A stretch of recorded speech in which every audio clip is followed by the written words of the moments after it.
You should know how computers work, so I'm gonna tell you about that. Let's talk about the internet. Before I ascended to Endeavorance, I was a technology boy for like years. Several of them, more than I want to say. But quite literally, one of my interview questions was, what happens when you type in a URL into the web browser and hit enter? So what happened? You've just typed in your favorite website into your favorite internet browser, and you hit enter or return. In the browser, you typed probably like https://something.something.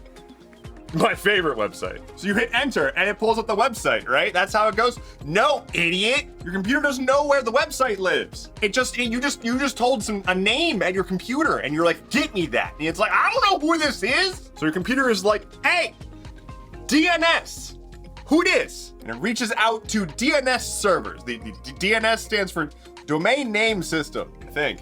I'm pretty sure. What does DNS stand for? It means Domain Name System. Righteous! So your computer reaches out to DNS and says, hey, yo, my user just typed in something.something and I don't know where that is. Can you tell me? DNS is like, bet. So DNS does some hoodoo. Let's not worry about that right now. And ultimately it takes what you typed in and gives you an IP address. You've probably seen this before. Usually it's like 4 numbers with dots in the middle. Don't worry, there's another vert.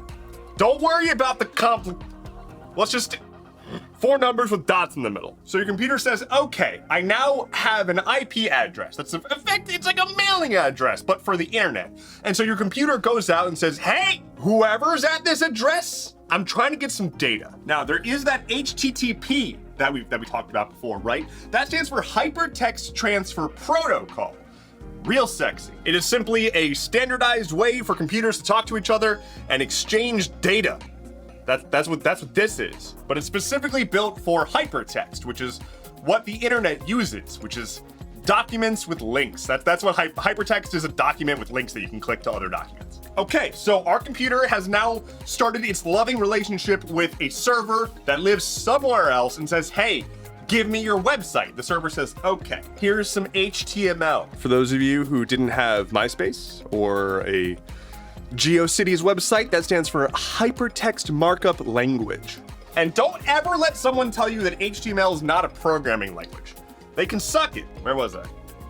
Server sends back the data. The data is HTML. Your web browser is like, oh, I love this shit. And it starts to render that HTML into visual output for your enjoyment. But lo, what yonder image breaks, because it's not loaded yet. You see, this HTML included an image, and that image was not a part of the original HTML. It lives somewhere else on the internet. Maybe even had a completely different domain name. Okay. Hey, DNS! And then DNS is like, yo, okay, all right. I found the other server where the image lives. Here you go. Your browser is like, bless. Takes that, goes and fetches that, and says, yo, other server, got an image for me? And that server says, fuck no, 404.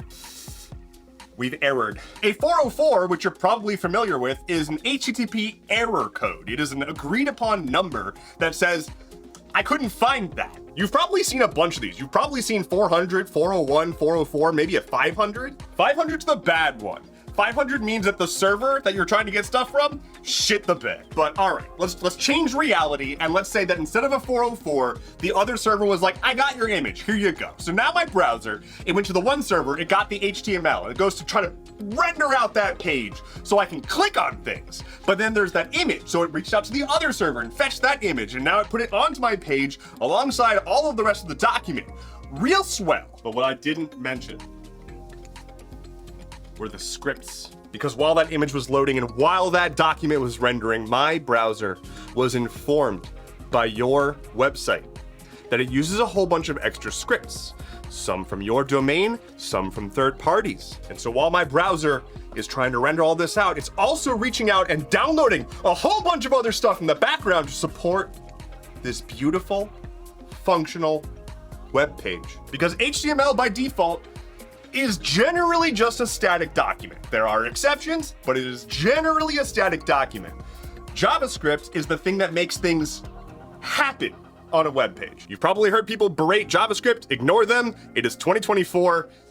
People who are berating JavaScript are stuck in like the 90s. But largely, if you had a web page that something changes without having to do a full page reload, that's JavaScript in a nutshell. This was a very high level overview and I'll stop it there, but the next time that you go to a website, think about all of the mechanisms that are at play.